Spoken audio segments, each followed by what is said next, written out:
Carlins. Yeah. Biggity bam. Recording has started. Okay. Recording has started.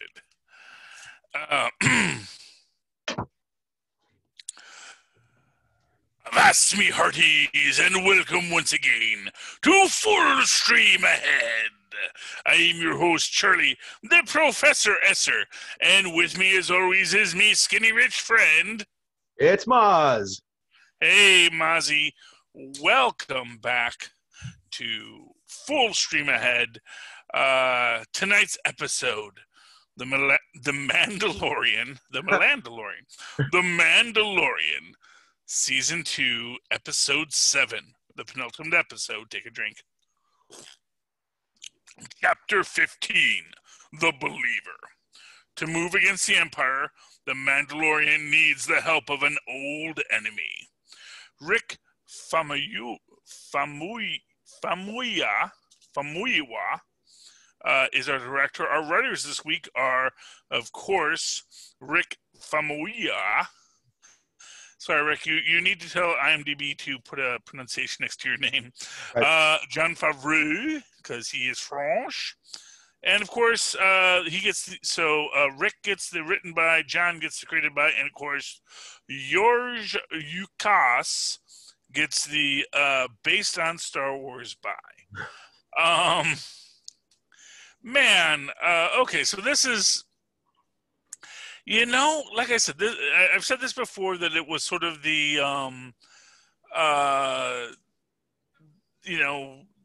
the first one was the Magnificent Seven. This is kind of this is our Dirty Dozen episode.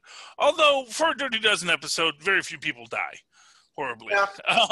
So that's good. Well, unless you count, everybody on that base at the end. Well, yeah.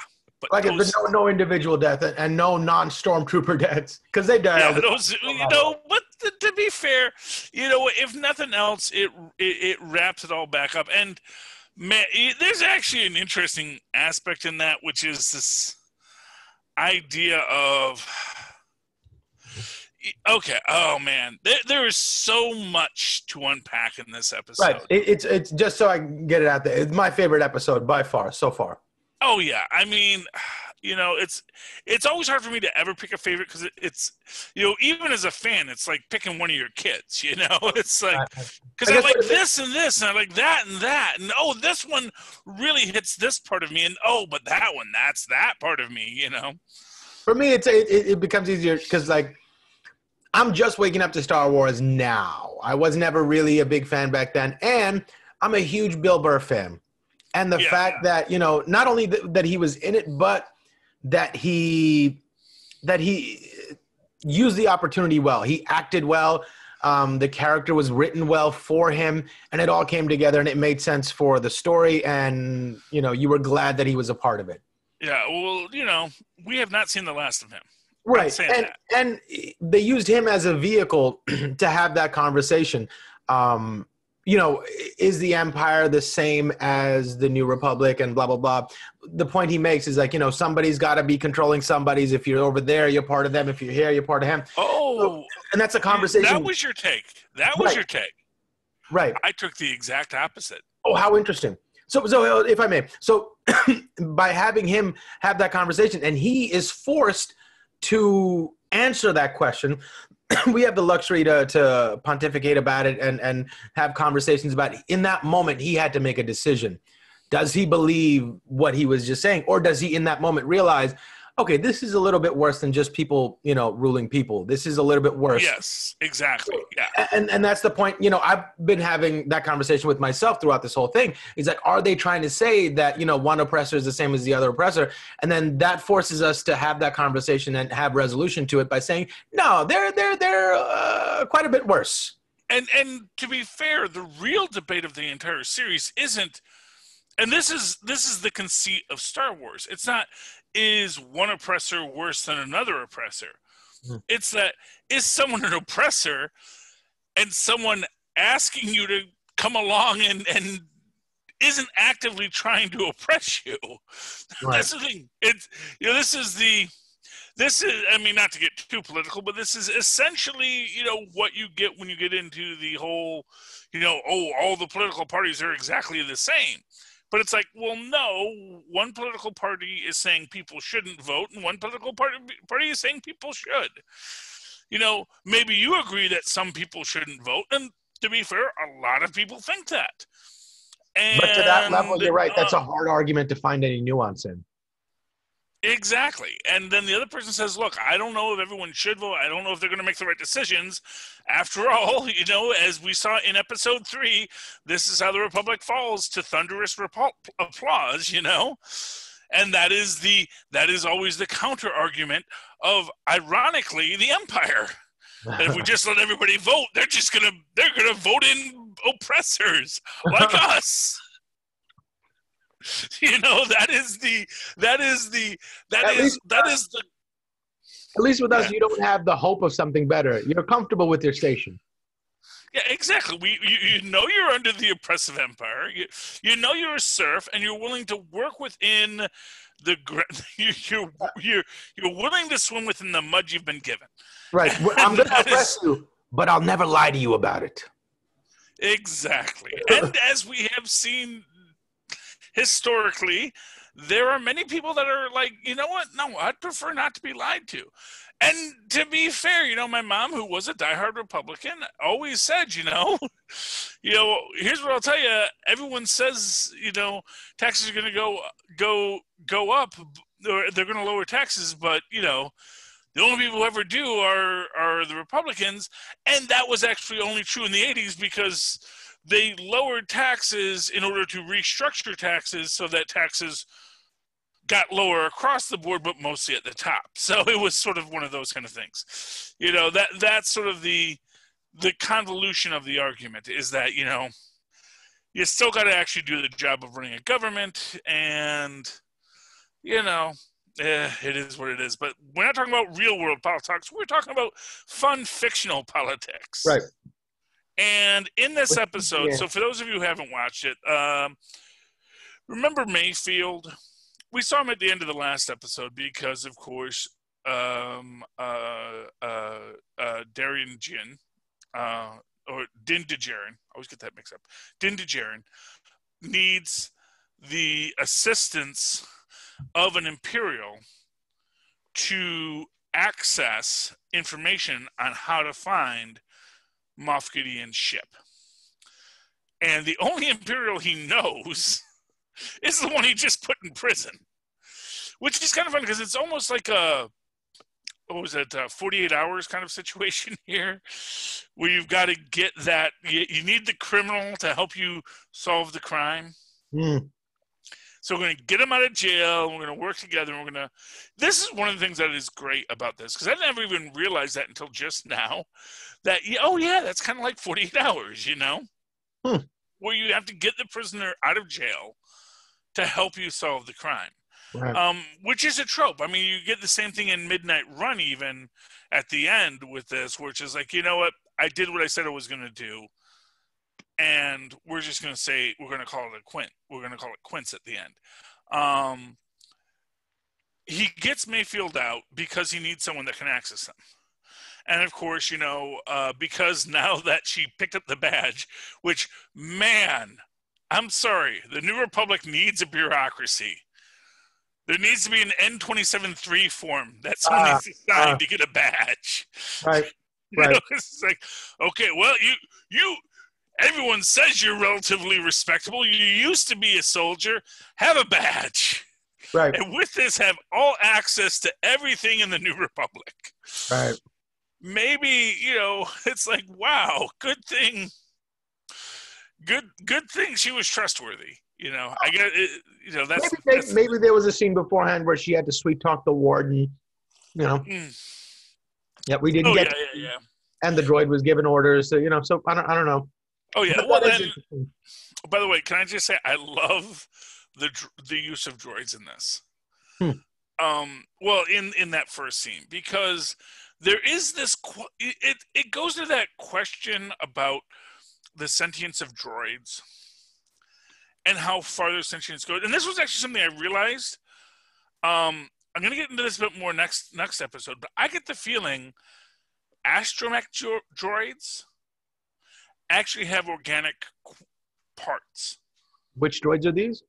Astromechs. Those are the R2 and R5 units. You think they have organic parts in them? I think they have an organic part in them. Wow. Because I actually think there's a thing that's implied in the next episode that I realized that,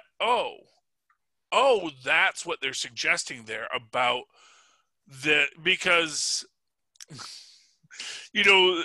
it goes into this idea of basically why you needed Baby Yoda. Yeah. Why you need Grogu for genetic material if all you actually wanted to do was build robots. Well, I thought that was just a side project. That was just the... No, it's connected. It's connected, and I think that Favreau's writing some interesting, deep lore. Interesting. Most likely with Lucas's approval, because I think that this is the kind of pitch that if you made to Lucas, Lucas is going to go, yeah, cool, I can see that. That's the thing with Lucas. I actually think Lucas, he says he has these big plans, but they're always very loose. And if someone else does a story go around with him, and you give him a good pitch, I think he's going to be like, yeah, totally, yeah, I can totally see that. Which is the mark of a good writer, of a person who wants to make something that lasts ages, is they are willing to say, yeah, okay, let's listen to the fans, let's listen to what everyone else says, let's take the best parts, and let's make something good. But anyway, in this moment we have some very, very, as Tristan would tell me right now, I'm being racist, some clankery droids.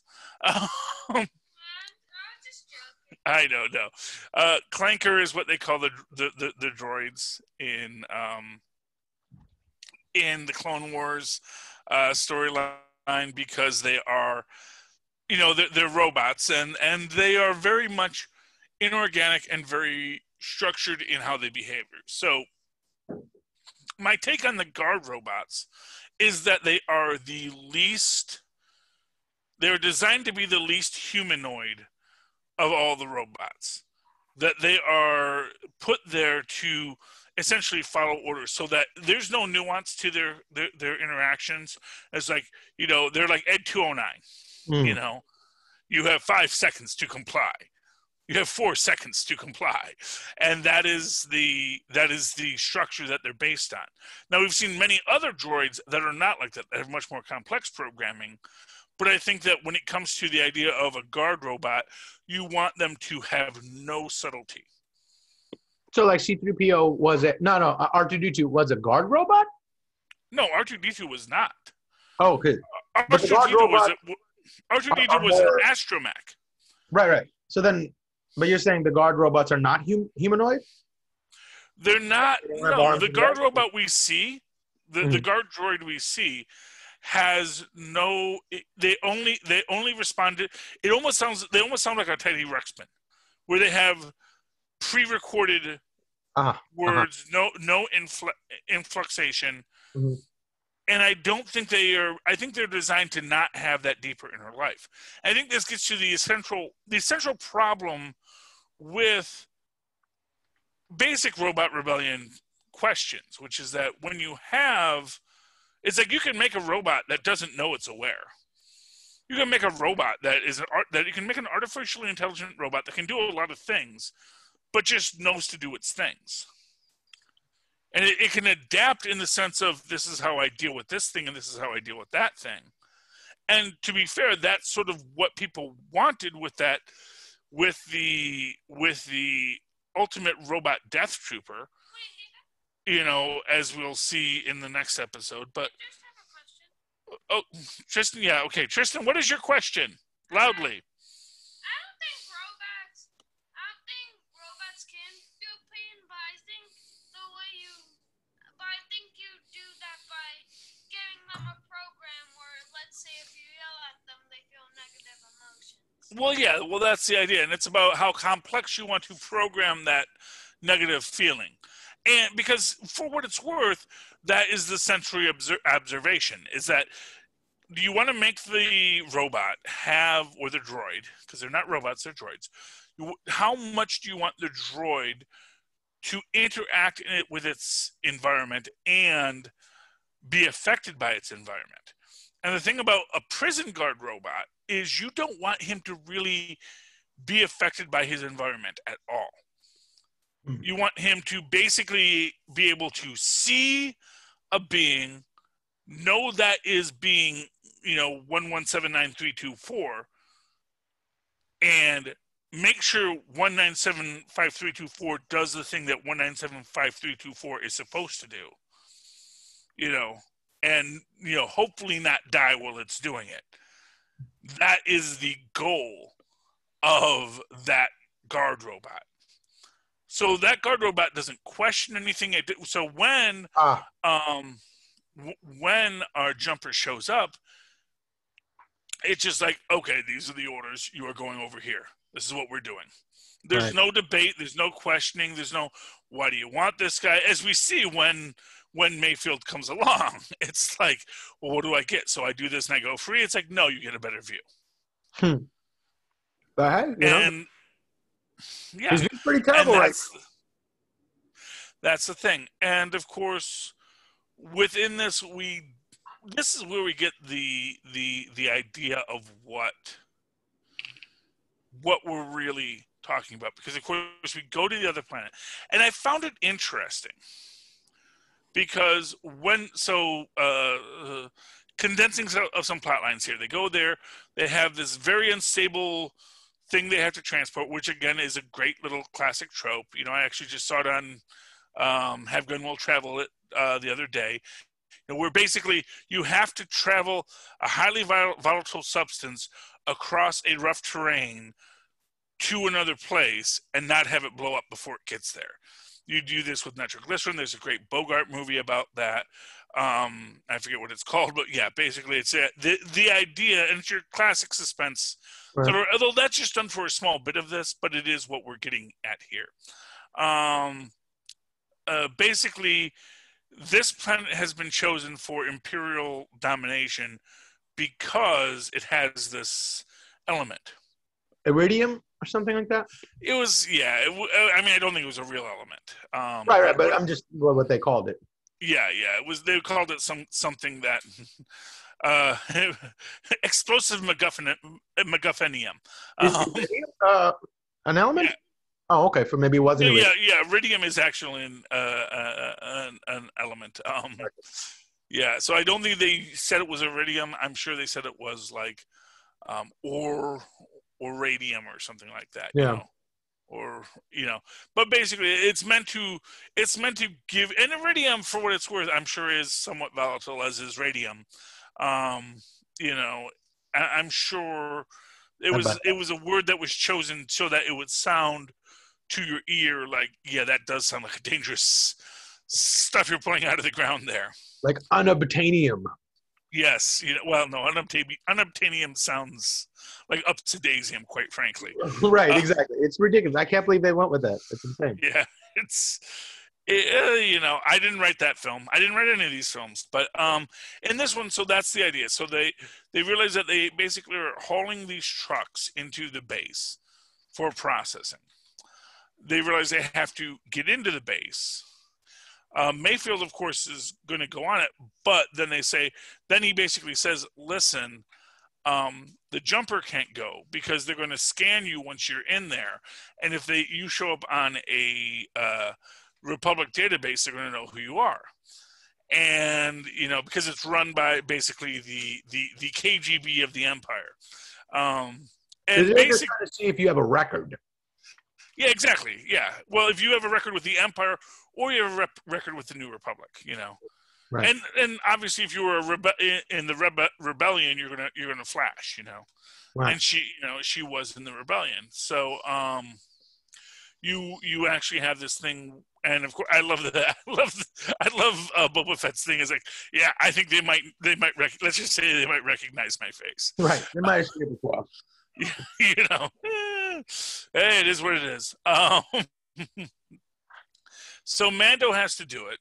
And it's like, he says he'll do it because he realizes he can put on the other guy's armor and then he doesn't have to show his face. But this leads to that basic thing with Mayfield is saying throughout the episode, which is like, it seems everyone has a line until they have to cross it. And here's the thing. This is set up as a classic, we're not so different, you and I, kind of trope. Which is usually, what the villain says to the hero, which it's I don't know, it's pitched more as the person who's been through it and been broken by it, and at a certain stage in your life, you get to the point where you question the beliefs you held most dear. And it seems like Din Djarin has not reached that place. And this is simply somebody who's been through that place, reaching out saying, hey, listen, I mean, I know you're going to get to this, realization eventually, because I see it happening right now. Look at you. You're dressed like a stormtrooper. You said you can't take off. So really question yourself. Is it really because you can't show your face or your helmet? He's asking him to ask these interesting questions as someone who's had to ask himself those questions. And he's seeing that, that his facade is breaking. And he just wants to help him prepare for it because he's a nice guy. Well, but see, the thing is, and this is what I'm going to say, I think where the failure in that argument comes isn't that here's the thing. And this is something I think about a lot of really good stories, is that our main character isn't really the main character. Mm. And really, this is Mayfield's story. Right. And this is Mayfield. And so when Mayfield says, oh, yeah, everyone has a line they won't cross until it comes time to cross it, what it really is about is Mayfield sort of foreshadowing the realization that he has to cross a line he felt he would never cross. He has to essentially join the rebellion. He recognize that he has to do it just yet. No, not yet. Not yet. But right. This is the foreshadowing. This is where, so essentially, he's trying to make Mando see, we're not so different. We all have these big ideas until we have to do what we want to do. And what the real depth of it is that, the Mandalorian is doing that. Din Djarin is doing that, or Din Djarin is doing that. He is coming to understand his understanding of the world is different than it should be. But this is Mayfield's story. Mayfield is the guy he's the cynic. Right. Who says, you kids today, you don't know what it's like. I was there. I did this. I did that. But then it comes down to this basic thing where, and it's an interesting parallel when you get to his old commander, because that's the big reveal is like he realizes that his old commander, whose name I'm forgetting, Willis, something like that. It was a very Nazi sounding name. I feel like Valen Hess, played by the fantastic Richard Brake, excellent character actor, Valen Hess. So, or the villainous Nazi is what his name was meant to be. Right. It's pretty much an anagram for it. Yes, Hess, and in that moment, like, he has to decide to cross a line that he thought was a core principle of his being. I don't make waves. I, do the things in order to survive. I don't put my life on the line for silly things. I'm looking out for my self-interests. Nothing is bigger than me surviving. There's no bigger ideal, morality, whatever. And in that moment, he has to cross that line. But he's already comfortable with that because he knows that's the kind of person he's comfortable shifting his lines. And that was the whole point he's been trying to make. Lines are always... But no. The real line he crosses is at the very end. That's what I mean. No, when he blows up the base. Oh, interesting. Because what he just did is murdered 10,000 guys just like him.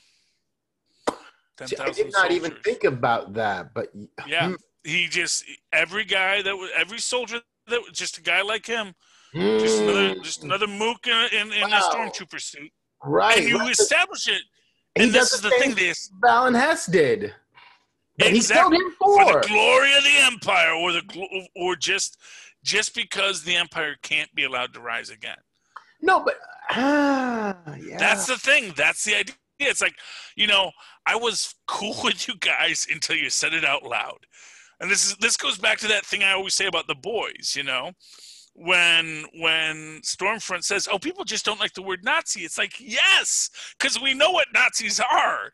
Once you actually say, "Well, all we want to do is be Nazis," then everyone goes, "Oh, wait, I know that from history class. I remember that. Those are the bad guys. No, we don't want that."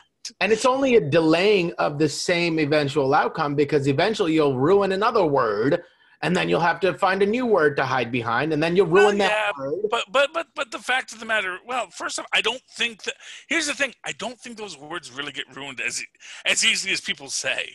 No, but you can't use Nazi in any other term but bad these days. My point is, whatever you should alt-right or whatever they want to call themselves, eventually that will become the name you can't say, because at the heart of it, you're bad. So the name really doesn't. You can hide behind a different facade every time, but eventually that will fall too. So Yeah, exactly. Well, because it gets down to that point where someone's wants. Here's the thing: evil people want you to know they're essentially evil people don't think they're bad. They want you just to accept that what they want is the right thing. So the last issue of the Doctor Doom comic book came out recently, which is honestly, it's such a great arc, but reminds you why Doctor Doom is literally the worst person to ever exist. Because he literally destroys an entire other universe just because the person of the version of himself in that universe actually was kind and decent. Huh. Yeah. And of course, the universe was doing great because he actually used his powers for good. And in order to use his powers for good, he had to not be a murderous sociopathic dictator who said my way or that I am the only one who knows what's right. He had to actually work with other people. Right, but how does that affect him? Like, what offense did he feel that precipitated this? Because there was a person who had his face. But that's it? That's it? That's literally it. Because Dr. Doom is a horrible, horrible monster. Yeah, but that doesn't even make any sense. If you can't be that evil unless you're smart, and no smart person would do. There's got to be some good way to use I think this opportunity. Well, here's the thing. There's a lot of you look at something like Hell 9000 or every Robot Apocalypse story. It's super smart because it can do the one thing really good, but it can't do all the other things it needs to do to actually achieve its goal. When you think about something like Skynet, it's like, yeah, and they're still freaking chasing John Connor. That there's still no matter what the Skynet does, it can't stop the rebellion. It can't stop people from just dying. We're like some kind of fungus that just keeps on growing, and you can't kill it. We're the mammalian version of kudzu, and that is the story of Skynet, and that is the story of every smart villain. Is that you are a villain because you can't empathize with human beings. No, but it's not about empathy. There seem to be so many strategic benefits to having like this universe where there's a good version of you. You don't know what the dynamics of the universe are, if karma's real or whatever. Maybe this guy's keeping you. It just seems like there's too many strategic benefits to having this version of you around. That to kill him out of spite is just this. Because you have empathy, Mozz. That's why emotions, they would never get to rise to the level of power that he's supposed to be at. So it seems like a bad form of storytelling to me. Well, see, but the thing is, first off, it's comic books, so obviously, they're broad stroke morality tales at their core. And the idea, but here's the thing. If you actually look at historical precedents, you see a lot of guys like Dr. Doom raised to incredible power for a short period of time, because they usually rise to power. But their falls are usually led to by complex and interesting situations, not just because, oh, I feel like being a whiny little brat. I don't know. I actually think that usually is the way they fall apart. You know, it's basically, you know, that's the thing. Here's the thing. I will tell you right now, Trump could have been a 2-term president very easily. Mm-hmm. And all he had to do was not be the worst human being ever. Literally. Like, he actually could have sat there because he didn't really care about running the country in a certain way. He cared about, you know, lining his pockets, which most good political bosses do. There's nothing wrong with that. But most good political bosses know that if you want to line your pockets, you got to keep a broad base of diverse people happy. And but Trump doesn't know how to keep other people happy because he doesn't have that empathy that says, you need to be happy. I need to make sure you're happy. I understand, but that's kind of my point. Like, this is Dr. Doom would have never been a second term. You know what I mean? If he was prone to this sort of emotional, he would never have gotten a second term. How did he get to be That's Dr. why Doom? Latveria is not a democracy. But even then, whether you're dealing with the chaos and the unpredictability of democracy or the chaos of unpredictability of finding power in any structure, there's going to be consequences for things. So, like, if there's not a regular democratic election, I'm just saying, you will see that people will. Look at what we have here. Is it easy? No, it's terribly unwieldy. No. But if you look at Stalin was objectively evil, petty, vain, and destructive on a lot of levels, and basically had to die to get out of office. That is the truth, and it's literally just because exactly, and he would have never rose to power if he was prone to making dumb decisions like that. That just seems like no, because he did rise to power making dumb decisions like that. Everything he did, it might have been evil, but I don't know if I'd say it was dumb, right? Because he was. Well, no, but the thing is this isn't his universe he's destroying. It's just a completely other random universe. It just seems to me that if it's not bothering you, there's certain ways to play it if you're at that level. Yes, if you're smart. If you're smart and empathetic. If you have I don't think empathy has anything to do with it. It's just. It is, because it's your emotional IQ. It's your EQ, not your IQ. Yeah, if you have a high EQ, you can actually be way more successful in life than if you have a high IQ. Don't you think he would have had a high EQ to be as powerful? No, because actually, as it turns out, a lot of people with high IQs don't always have a high EQ. You know, friggin', what's his name? Sir Isaac Newton. One of the highest IQs the world has ever known. Completely horrible person. As was, as it turns out, Albert Einstein. Just a real difficult person to have to deal with. Because even though he's the smartest person in the room, if you have to make sure people know you're the smartest person in the room, that means you're probably not that smart. Either that or these are interpretations by people that weren't smart enough to see what he was talking about, and he was probably frustrated with idiots. Well, yes, but exactly. But once you here's the thing: you have to suffer fools gladly. People who say, "I do not suffer fools gladly," it's like, why? They're fools. Why don't you suffer them? They're just fools. What are they going to do? Be foolish at you? It's like you say, "Okay," you know. Nope. Would you like some pudding, fool? And the fool will say, yes, I would love pudding. I love pudding. It's delicious. So give the fool his pudding and suffer them gladly. Because if they make your day better, then your day is better. And if you are trying to control the universe, that might be helpful to suffer that fool gladly.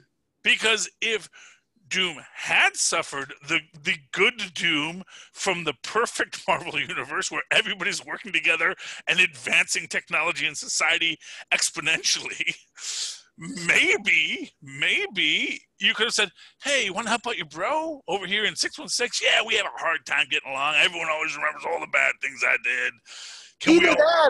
Either that, or he could go and take this trusting guy out and then take over his universe and have a whole new universe to take over of completely unsuspecting populace that think you're this great guy. Imagine how much fun that would have been for somebody in his. Yeah, but he had a family there. That was the problem. Is that guy had a family. He killed the whole planet. What? I mean, Oh no! Well, I'm just saying. Well, that's the that would take subtlety, and it was.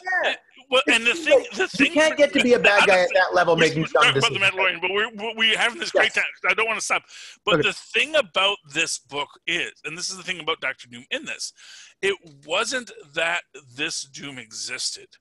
It was that this Doom kept on questioning him. And to be fair, it was actually the low EQ in the good Doom. Because it was the good Doom who should have been able to read the room. Say, don't keep on trying to convert him. Don't keep on proselytizing. You know you're a sociopath. You know he's a sociopath. Don't try to prove you're right. Let him be impressed by what you have and just say, if that's where you're at, that's where you're at. That's an interesting wrinkle. Now, and then don't show him where you have the ultimate nullifier hidden. Right. Yeah. Right. Well, this is why I say Doom is the worst in every universe. Even where he's the best version of Doom, he's still the worst. Okay, getting back to the Mandalorian. But this is the big reveal at the end. Is that so? Essentially, what happens is, Mayfield realized that Valen Hess is the commander of this base. He worked into Valen Hess. Now, truth be told, and this is, of course, Mayfield's nature, he doesn't want to put himself on the line. Because he says, is he going to recognize you? He says, I don't know, but he might. I don't want to take that risk. Because for Mayfield, it's not worth it to risk your own life when you don't have a reward. Right. There's no ideal big enough to guide him to risk his own life. To him. But when he actually sits with Valen Hess, because of course that's what happens, is that right now, and this is what happens, is he sees Din Djarin violate his most sacred oath. And you can see this because essentially the machine has to scan your face.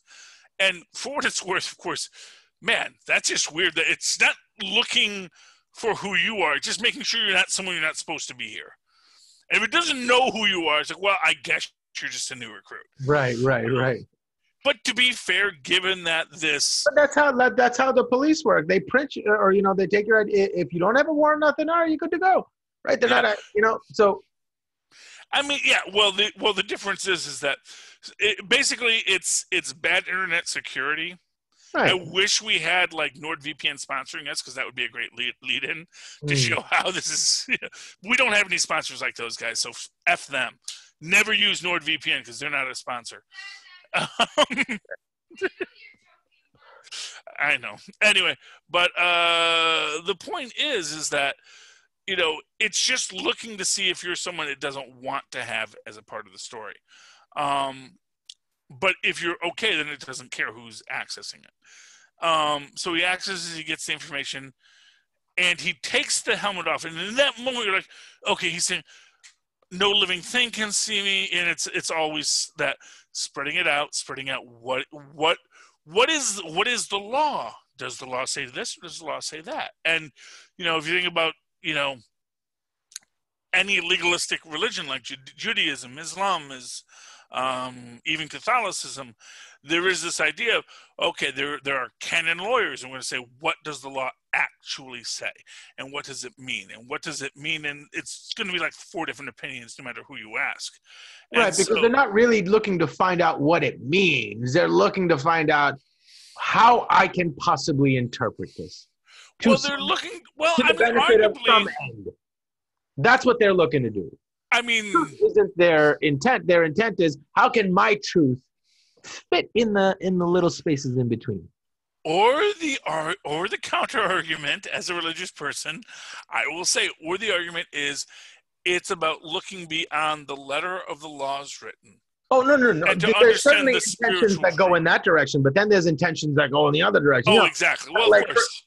For example, like you can't use the phone on the Sabbath, and then there's this thing that they have that it's a machine you can buy where the phone is always dialing, and then when you hit the button, you're actually stopping it from dialing. And there's all these little things that people do to skirt. And those are not meant to, and lawyers, particularly if we're talking about lawyers and interpreting the rule of law, that usually becomes about how I can interpret the law to help me, because the words are there. We're not looking for the truth. What we're looking for is how can I use those words to paint my truth. Yeah. Which is the counter argument, which actually I think gives you that nice, again, that dichotomy between the Empire and the New Republic, whereas they both have laws and they both have rules. But, you know, that's the thing, is like if you go into an imperial court of law, it's not going to be justice, because the imperial court of law is not based on justice. It's based on rules. The Republic's court of law is based on the idea of justice. Now, that justice can be corrupted, certainly. It always has been. It always will be. That anything good will be corrupted. But if your goal is simply to corrupt, that is where the failure comes. If you come in saying the world is corrupt and so I will simply be corrupt, which is what essentially Valen Hess says. But he says more than that, though, doesn't he? Doesn't he say that it's not that he's being corrupt because he has no choice because the world is corrupt and that's the only way to manage a corrupt world? What he's saying is we're doing it for our benefit. Somebody's got to get on. And well, yeah, it's not. And to be fair, that is its own form of. So let me put it to you this way. Let us say, within this force, within this universe, within this galaxy, there is a morality called the Force. And the Force's morality is the Force flows through all things. All life feels the Force. Ergo, all life is part of the Force. The moment you say, my control of the Force, meaning my life, is more important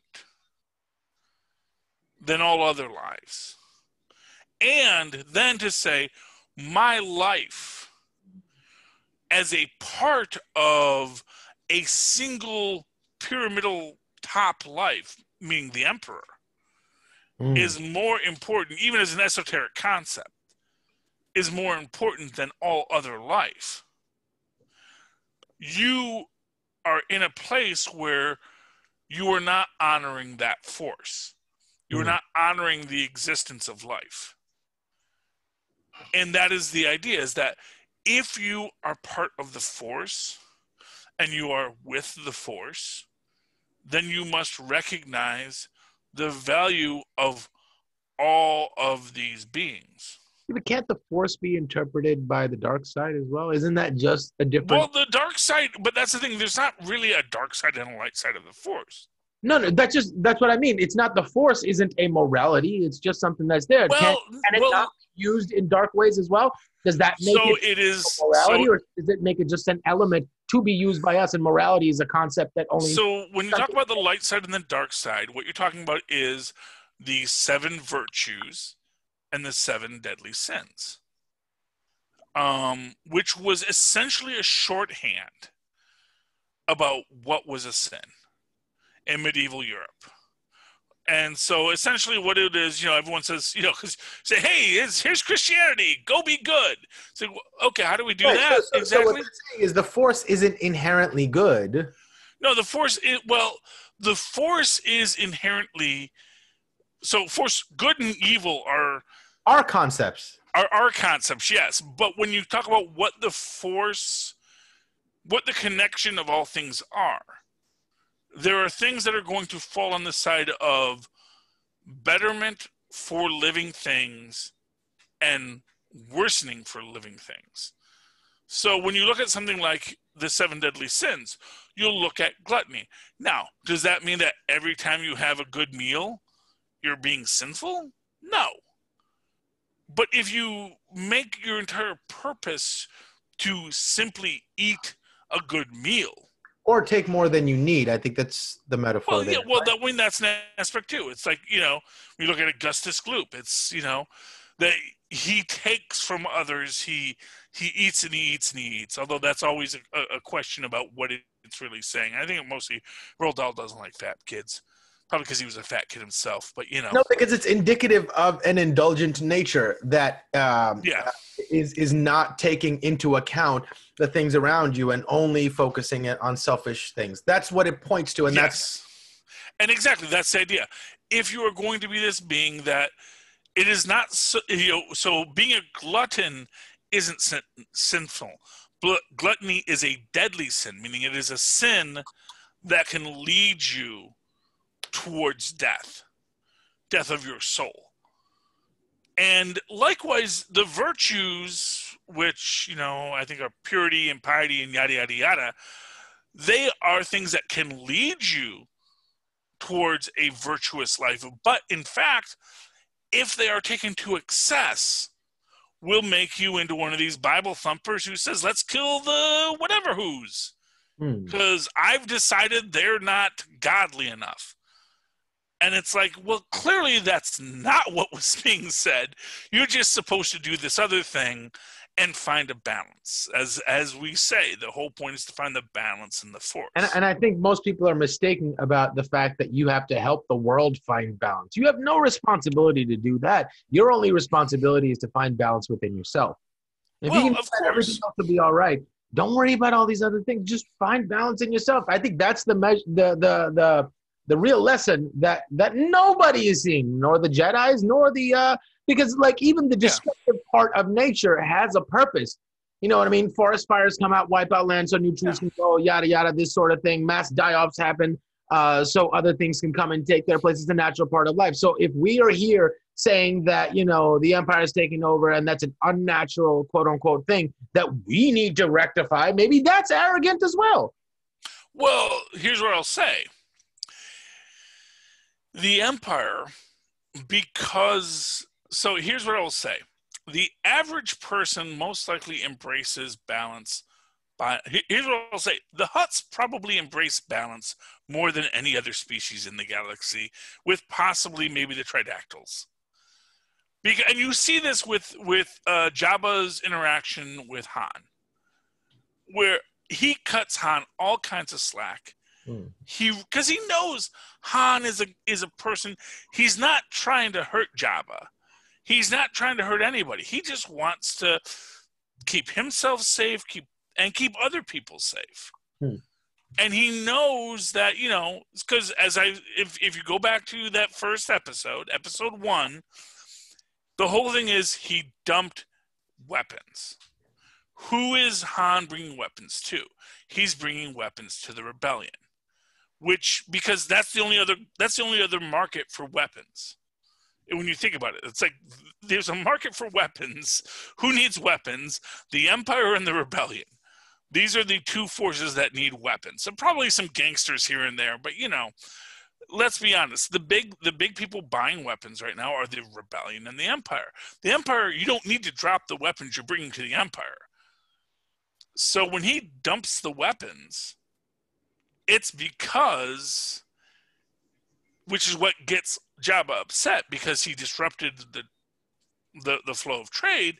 But more importantly, Jabba's selling weapons to the rebellion. Jabba is not saying the rebellion is good or the empire is good. He's saying, what is the flow of commerce? What is balance within my own life, and what is the balance in everyone's life? Because the moral obligation is not on him. He's simply saying, hey, you speak, you tell me what you want, and I'll move goods along this way or that way. Exactly. This is not on me. This is the moral implications of this action are on you. I'm simply a facilitator. Exactly. But then you have that moment when you are Mayfield and you realize maybe I am part of something that is bigger and badder. And maybe if we just leave, he kills the guy who he sees as the bad guy. But he knows that and here's the thing, his cynicism gives him the insight to know Valen Hess isn't the only villainous Nazi in the Empire. So in that moment when he shoots that shot at the end, he's not worried about being the same as Valen Hess. No, he is, no, because at that point, So what he's it's not understanding the same. is sometimes you need a Velen Hess, but you need a Velen Hess for good. Right.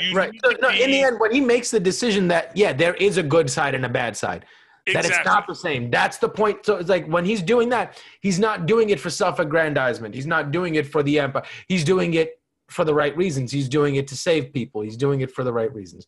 So that's the decision he makes. There is a good and bad. It's not all the same. And I'm choosing to be on the good side. So that makes me not the same as Hess when I'm blowing up these stormtroopers. Exactly. Which, I'm sure is cold comfort to the families of those stormtroopers, but sure. That's the thing. Well, but that's you chose to be there. This is and it's not like any of those stormtroopers weren't destined to die within the next week. They're very expendable, so it's not really No. They probably had at least a couple years. Got to get the whole that's generous. That's very generous. With the speed at which they're comfortable dying, I got to imagine they signed a letter that's saying, if I die, my family gets off real well. But that actually goes to one of my most fascinating aspects of this. And maybe this goes to that basic human supremacy of Star Wars.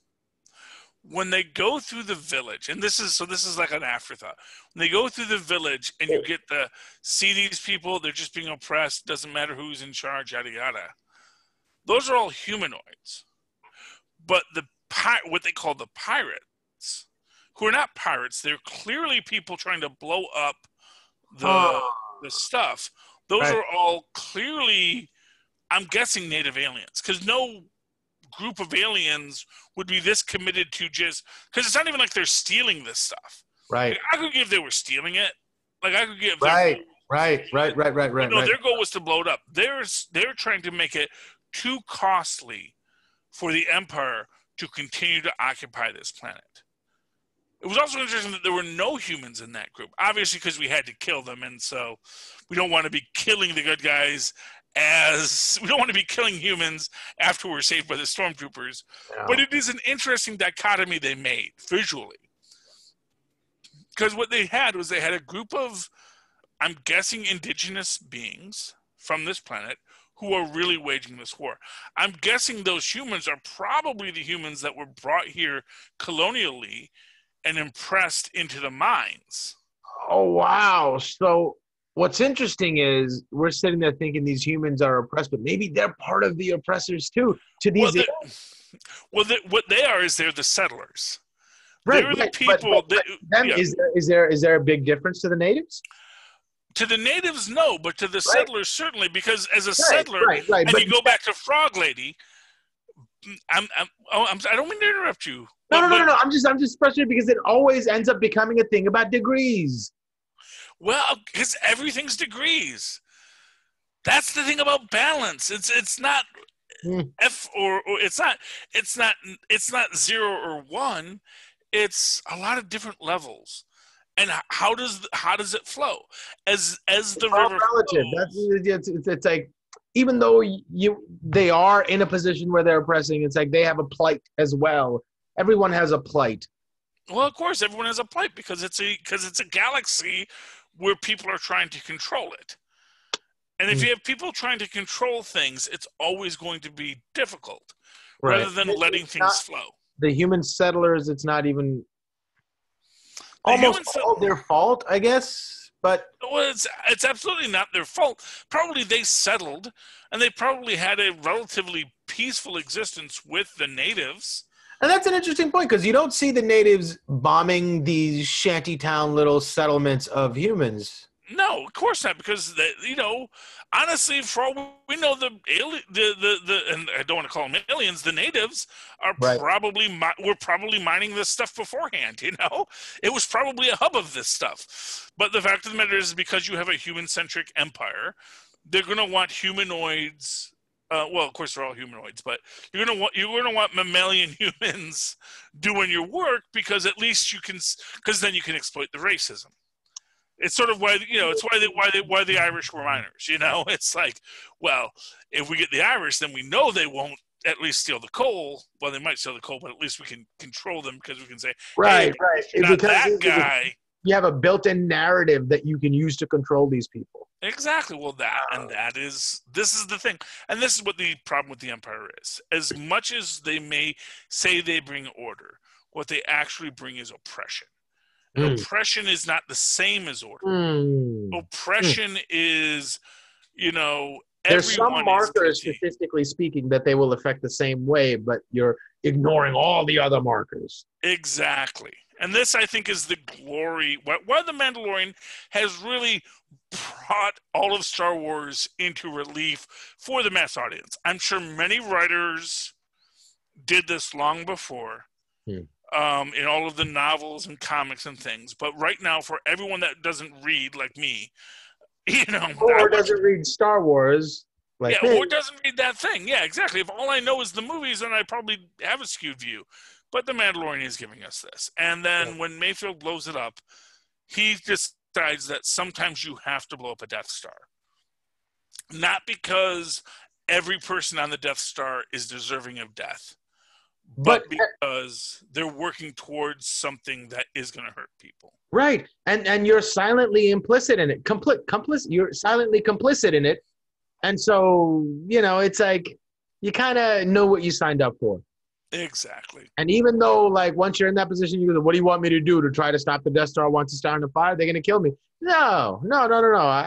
You chose to end up there. You made a silent contract that this is a possibility that you were comfortable with, even if you didn't realize it. That is the contract you signed. Exactly. And I'm fulfilling the end of that contract. So get ready. Yeah. Oh, okay. Any final thoughts?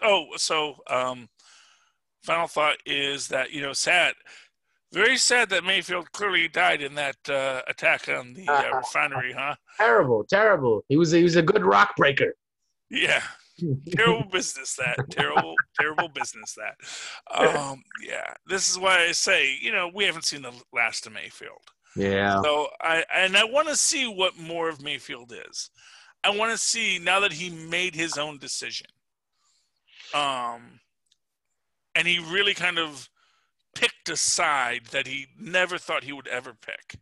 Who is Mayfield when we get all of the 700 other Star Wars shows we're going to see? From Ashoka to the Bad Batch to Rogue Squadron and Book of Boba. Oh, Book of Boba Fett. Yeah. Oh, see, I can bet Mayfield's going to show up on Book of Boba Fett. Because they know each other. And to be fair, they're going to be... And, oh, man, wouldn't it be kind of cool to see Mayfield as the voice of reason in all of that? Oh, yes. That's where he belongs. I think it's a perfect casting. And it seemed odd to me at first, too, when they brought him in the first season. I was just like, it felt... As much as I love Bill Burr, I was happy to see him do something. I was happy to see him act. But it just felt forced. It felt strange and weird, and now finally he sort of earned the right to be a part of this amazing world.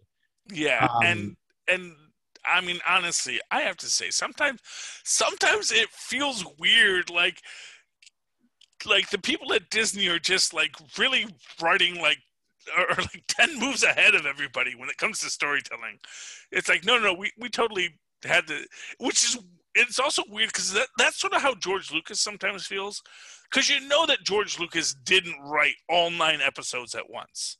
And that George Lucas didn't, do this thing. But you also get the feeling but he kind of knew where he wanted to go.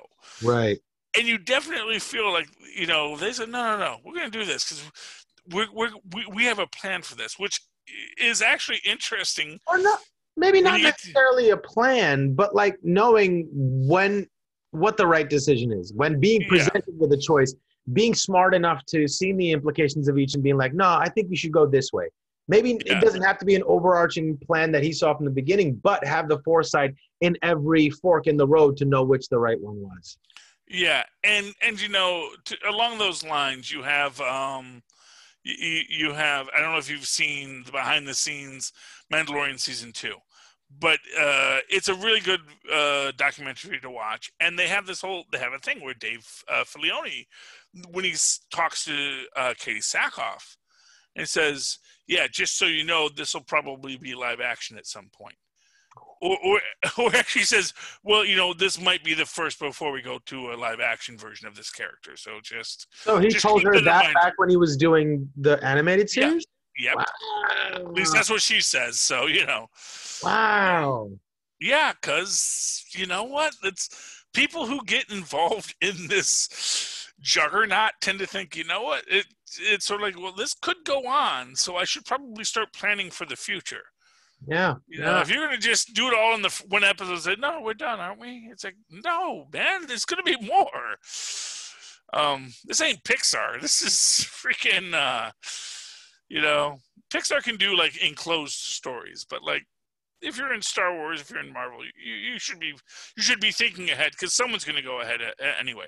Which is actually why Lucas eventually made the prequels and everything because he said, well, otherwise someone's going to make it when I die, and if I die, I won't have any say in it. So at least if I do it now, I can actually have some say in it. That's very interesting. So. Yeah, well, and that's the attitude you have to have. If you're ever lucky enough to be part of a big franchise, realize that whatever you create, someone's going to tell that story after you're dead, unless you tell the story beforehand. So if you get the chance to write a story that you get to tell more than one story about, keep telling that story, because that's the only thing you will have as a legacy. I dig it. That's my advice to you, and to you, Alan Moore, who never wants to revisit his old properties. What is he responsible for? Watchmen and many, many other things. He actually is a really great writer of amazing comic books and other literature, I'm sure. I only know his comic books. But yes, and I've a feud with him. He doesn't know it yet, but that's okay. All right, Mozz, any final thoughts on tonight's episode? No, it's just one of my favorite episodes so far. I think Bill Burr got to bring that Bill Burr-ness to the forefront, and it worked. And it was a great opportunity to have the kind of conversation that I've been struggling with since watching this show about empires and government in general and ruling and what does that really mean. And it was a great way for us to find a little bit of resolution in that. So I thought it was a great episode, an important episode, and one that I really, really, really enjoyed. And his acting was phenomenal. Like that moment where he's sitting and talking to Valenhas, and he has that moment of realization. You see it happen. He goes through those emotions, and you see him struggle with that decision and cross the barrier to make it go and makes that decision. Goes, okay, I'm going to do this. I'm going to do this. And you see him having that moment. He was so good. And even in like subtle little moments where Din Djarin comes walking out in the stormtrooper outfit, and he turns and he goes, oh, the shame. Look at you. Like it really felt like he was in that moment as just like a working stiff making fun of his coworker. So as an actor, surprisingly good for being just a comedian. Yeah, he's pretty good. He may have a career here. Yeah. And hearing him talk about the art of acting itself, in being very self-deprecating about it, in being very honest about his novice aptitude at it, and how seriously he takes learning, and how seriously he takes not wanting to look bad and not wanting to have not done his homework. That kind of thing. You only get that when you think you're just a young sort of person in a field. And he has that. I'm going to be honest with you. Honestly, and I appreciate it. I'm happy to see it.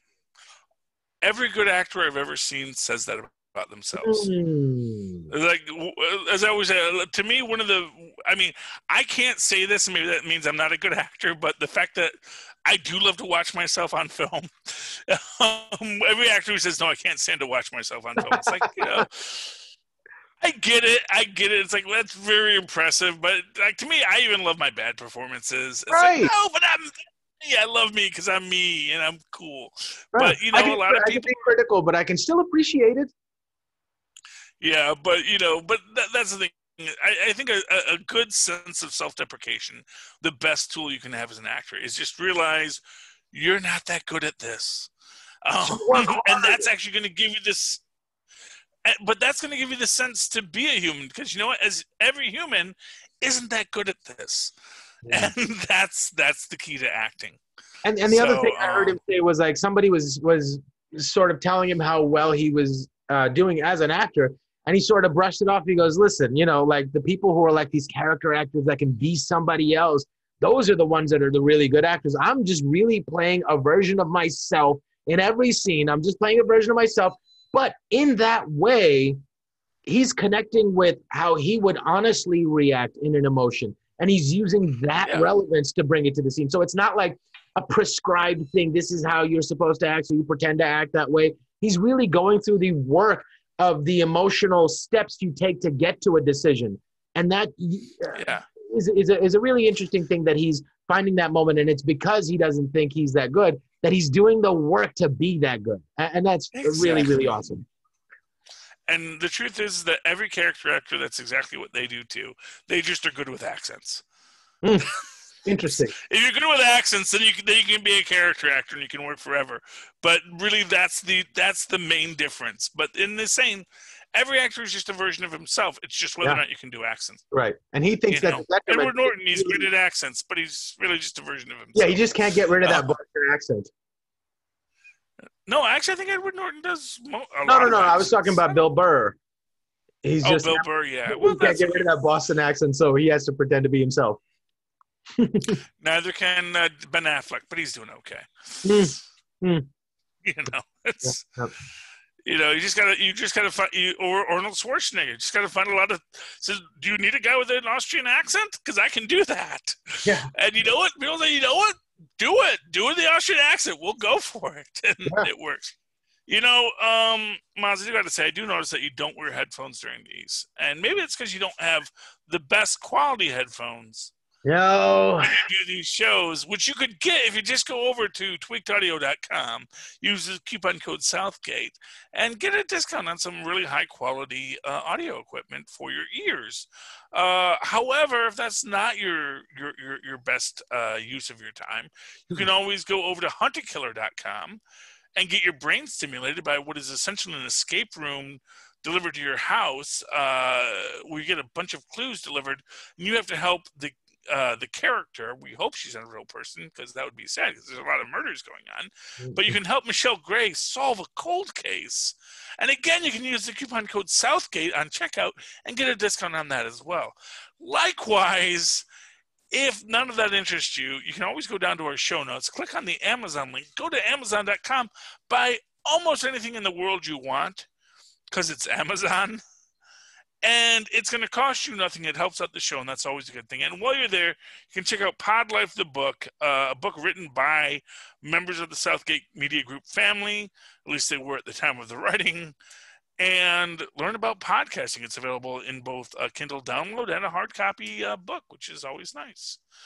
And if anyone does any of that, or if you do any of that, Mozz, how would you like people to tell you about it so you can share that experience? Well, they can email me at mozzmanzoor@gmail.com, or you can find me on Facebook under Mozz Manzoor. That's MOZZMANZOOR.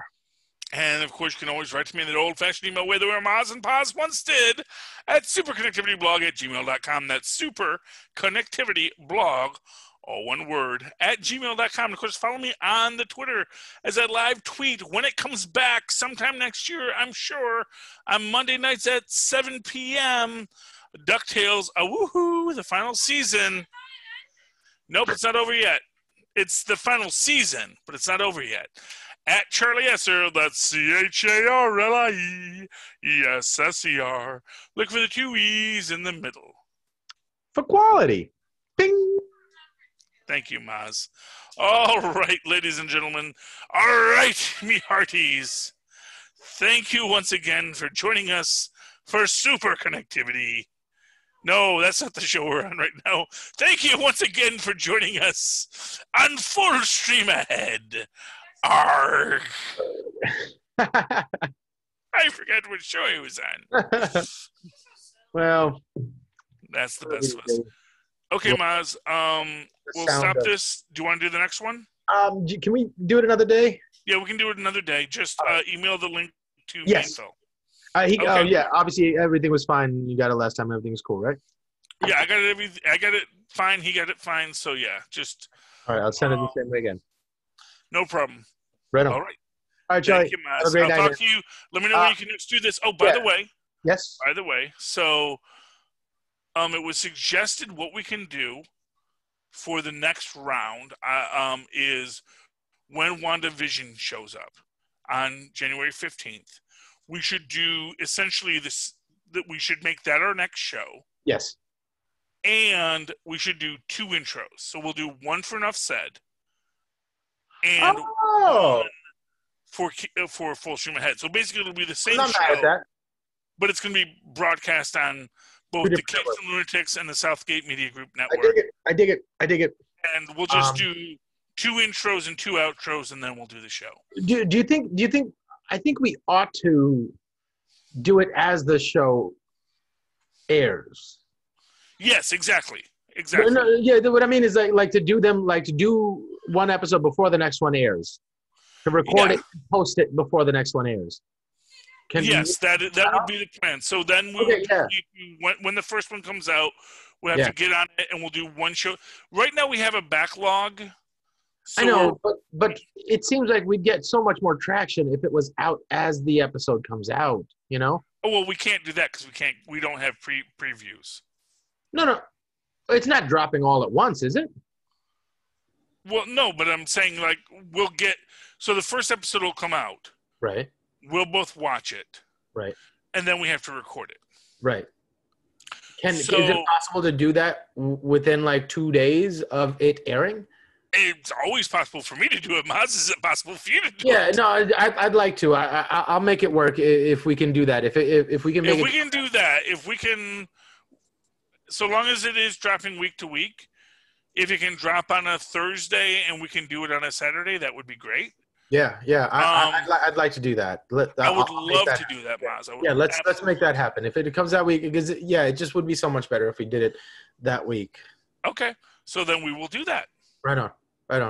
Okay. Excellent. Sounds good, Maz. Right on. I will talk to you when let's see. Today's Tuesday, Wednesday, Thursday, Friday. Yeah, Thursday and Friday is New Year's and the whole. So maybe Saturday. Do you want to do Saturday's fine by me. Okay, awesome. Right on. All right. Just let me know if you want to do it morning, noon, or night. Generally, like anywhere like 11 to 1 or 2 would be ideal.